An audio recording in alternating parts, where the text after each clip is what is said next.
Hello, good morning to all. Welcome to my channel or welcome back to my channel. Here I am back with a new video and this video is about what are the basics of chapter 1st class 10th chemical reaction and equation. इस video में हम पढ़ने वाले हैं chemical reaction क्या होती है और केमिकल इक्वेशन क्या होती है और केमिकल इक्वेशन को हम कितना इंफॉर्मेटिव बना सकते हैं। तो फर्स्टली हम डिस्कस करेंगे what are the chemical reactions. तो केमिकल रिएक्शंस क्या है? केमिकल रिएक्शंस क्या होती है?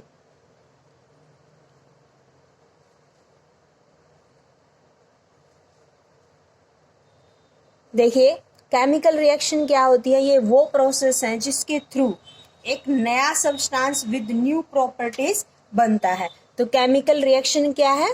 A process through which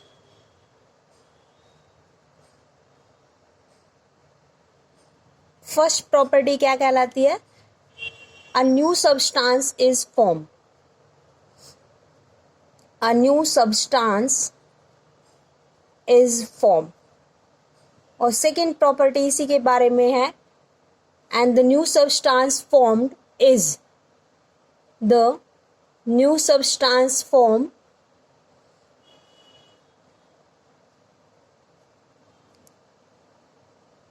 is of new properties, कि जो नया सब्सटेंस बनेगा वो नई प्रॉपर्टीज के साथ होगा। उन रिएक्शंस को क्या बोला जाता है? Chemical reactions. जिसमें एक नया सब्सटेंस बनता है उन रिएक्शंस को केमिकल रिएक्शन बोला जाता है।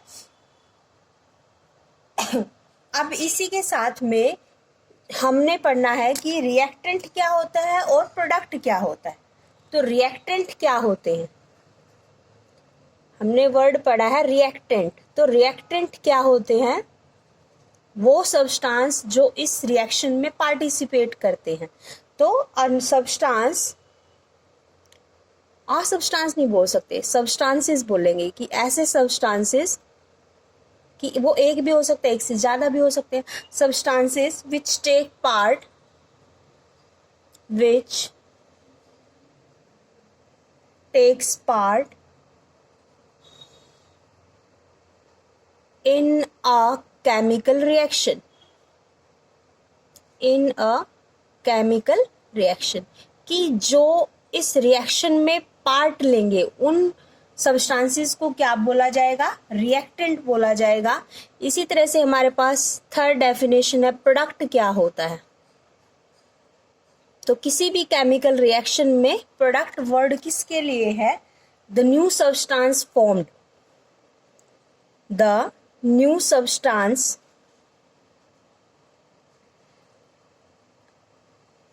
formed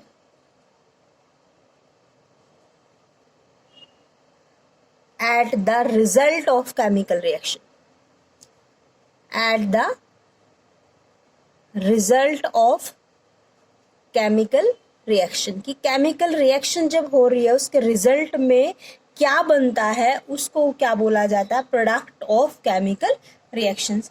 ये बेसिक्स हैं। जैसे कि हम एक एग्जांपल लेते हैं, burning of magnesium, burning of magnesium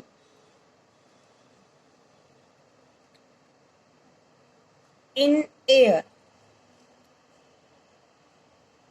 ठीक है, ये हमने क्या लिया है? एग्जाम्पल लेते हैं हम लोग। एक किसका एग्जाम्पल है ये? केमिकल रिएक्शन का, कि burning of magnesium in air हमें प्रोडक्ट में क्या देता है? Magnesium oxide. मैग्नीशियम ऑक्साइड देता है। देखो, जो हमने पढ़ा वो क्या है अभी तक? Chemical reactions. क्या पढ़ा हमने अभी तक? केमिकल रिएक्शंस क्या होती है, रिएक्टेंट क्या है, प्रोडक्ट क्या है, और एक एग्जांपल लेके देखा है। अब हम डिस्कस करते हैं कि केमिकल इक्वेशन क्या होती है।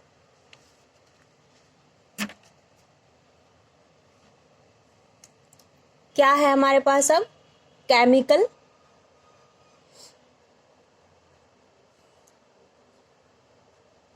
केमिकल इक्वेशंस क्या होती है?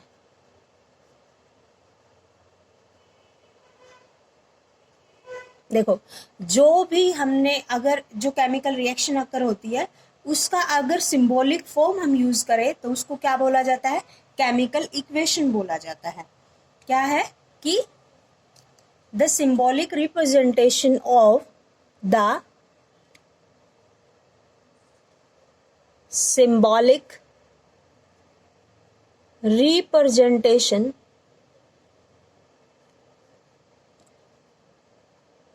of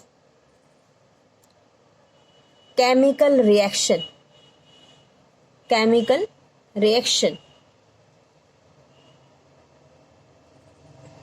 is called chemical equation. क्या है यहाँ पे कि सिंबॉलिक जो रिप्रेजेंटेशन होगी केमिकल रिएक्शंस की उसको बोला जाएगा केमिकल इक्वेशन। जैसे कि हमने पीछे एग्जांपल लिया था burning of magnesium in air, अगर मैं उसको सिंबॉलिक फॉर्म में लिखती हूँ तो मैग्नीशियम को बर्न कर रहे हैं मतलब उसका सिंबल होगा मैग्नीज Mg, एयर में कर रहे हैं तो O2 मैग्नीशियम, और ऑक्सीजन को रिएक्ट करवाएंगे और यहाँ पे हम डालते हैं एरो। एरो का मतलब गिव राइज टू, या प्रोडक्ट क्या आने वाला है?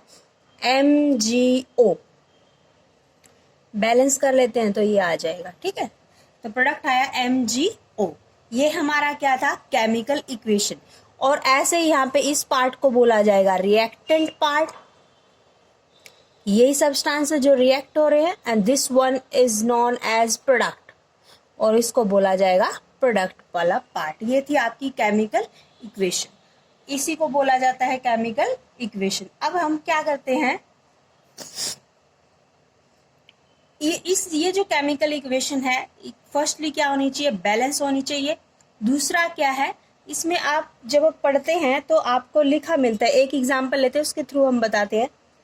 2KClO3 पोटाशियम क्लोराइड, यहाँ पे स्मॉल s लिखा होता है, फिर एरो डाल देते हैं, then we have 2KCl potassium chloride plus oxygen, यहाँ पे क्या हो जाएगा? 3O2, ठीक है। तो ये हो जाएगा पोटाशियम क्लोराइड, और ये पोटाशियम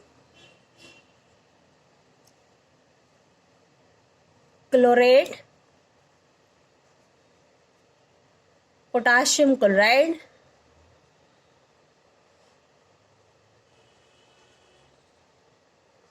और ऑक्सीजन।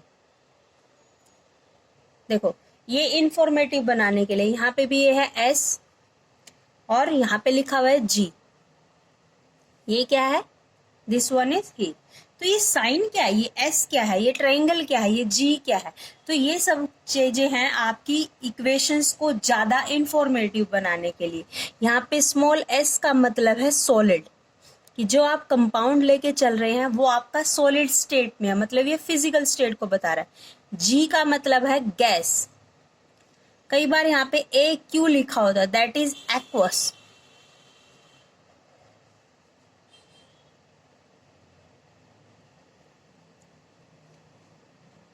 और यहाँ पे जो ट्रायंगल है, या यहाँ ट्रायंगल का मतलब है हीट,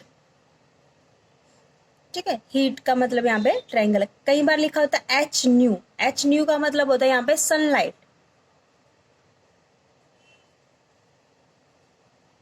ठीक है। और यहीं पे L भी लिखा होता है कई जगह पे, तो वो लिक्विड स्टेट है, एक्वस स्टेट, लिक्विड स्टेट, ये लिखा होता है, ठीक है।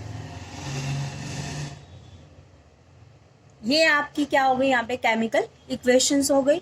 और यहाँ पे अगर मैं बैलेंसिंग करके दिखा रही हूँ तो मैंने आपकी एक वीडियो डाली हुई है जिसमें मैं बताती हूँ कि बैलेंस कैसे करते हैं इक्वेशंस को, तो आप वहां जाके उसको आप देख सकते हैं वीडियो को, कि how to balance the chemical equations. Thank you student, hope आपको समझ आया कि हम क्या डिस्कस कर रहे हैं, और ये चैप्टर आई थिंक अभी ओवर हो जाएगा। Thank you student, see you in the next video.